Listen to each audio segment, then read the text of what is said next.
Hi friends, जय जगन्नाथ। मोर नुआ गोटे सर्ट ब्लॉग को आपण मानक वेलकम।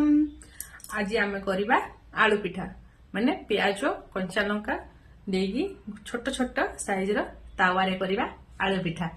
तो चलंतु करवा। आ कहार आलू पिठा पसंद मते निहाती कमेंट करके कहिबे हैला। आगुर मो आलू सिजेकी रखी देथली ताको एबा मैं छेड़े दबा। फास्ट मते छोट छोट आलू भल लागे, मो सेति मार्केट रु सदा छोट छोट आलू आने। छोट छोट आलू आनले उड़े खाଇବା भी बढ़िया लगे ना। आलू पिठा जे गाँ रु बिलंग करथिबो सेही जानथिबो आलू पिठा कोन।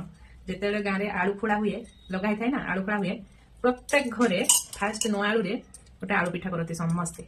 गाँ रे समस्ते समस्तकर तरकारी कोन ना आलू पिठा। जार नुआ नुआ आलू फोड़ा हेथिबो सेटा आलू भजा, आलू पिठा, आलू सतुला ना आलू भर्ता जोटा कहउछ त माने सेडा हुए। एटा हूँ मो मार फेवरेट डिश आलू पिठा। मु भी तार खाई शिखी। हाँ मानुची चूल्ही रे किंतु बहुत बढ़िया हुए। चूल्ही स्वाद आउ कोठे पाइबे ना आपण माने। एबे हमर आलू छड़ा हे गला। आ एबे काटिबा प्याज। गोटे बड़ प्याज नैछि आ लंका दीटा नैछि। आ गाँ रे जेते आलू खड़ा हुए सेटा हमर प्याज भी होई थाए, कंचा लंका भी होई थाए, आ धनिया पत्र भी होई थाए, आ प्याज पत्र भी होई थाए। से सब पके करन किंतु एबे मो पाखरे किछि भी अवेलेबल नै। केवल अछि प्याज आ कंचा लंका, धनिया पत्र भी अवेलेबल नै। त एबे करबा।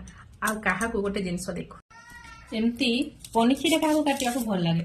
मते तो बहुत बढ़िया लगे पनिखी रे काटिया पई। मते छुरी अपेक्षा मते पनिखी रे बहुत भल सुविधा। सेतबे हम गाँ रू पनिखी धरके आसे। ओइ पनिखी पई ना बहुत झगड़ा। आखिरे लुह पळे आसुजे पियाज काटिकी रो एबिते पियाज काटिले आखिरे लुह आसे कहिबे हैला। रही गला आलू ताको चकटी दबा भल भाबरे।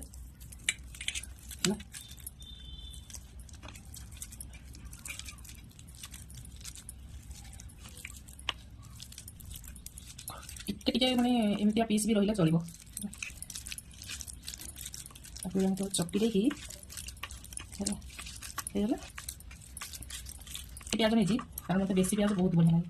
एठी मु नेछि लंका गुंड जस्ट टिके मानकु हळदी गुंड देबे, किंतु मो मम्मी हळदी गुंड जमा दिएनी मु जानि छी। तापर लूण आपनकर स्वाद अनुसार लूण नै जिबे हैला। हमर आलू चकटा एबे हे गला रेडी। देख एमती आगुची किछि मसला ऐड करनी, बस लंका गुंड, हळदी गुंड आउ प्याज आलू बस एति करची।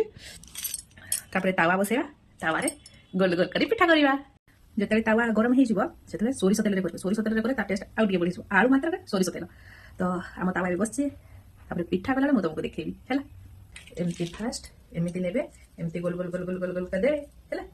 तापरे ए हाथे धरिबे, एमती जस्ट प्रेस करिबे जेमती बरा छानती बिरी बरा एमती करिबे। पतला पतला गले टिके हबो, मोटा भी गले हबो। मोटा किंतु करिबेनी जेतु गैस रे करजोनी ना। जो माने चूल्ही रे करजोनी मोटा मोटा गले शीघ्र शीघ्र टिके टाइम लागे। आलू पिठा आ उलो पिठा माने पूरा टाइम टेकिंग।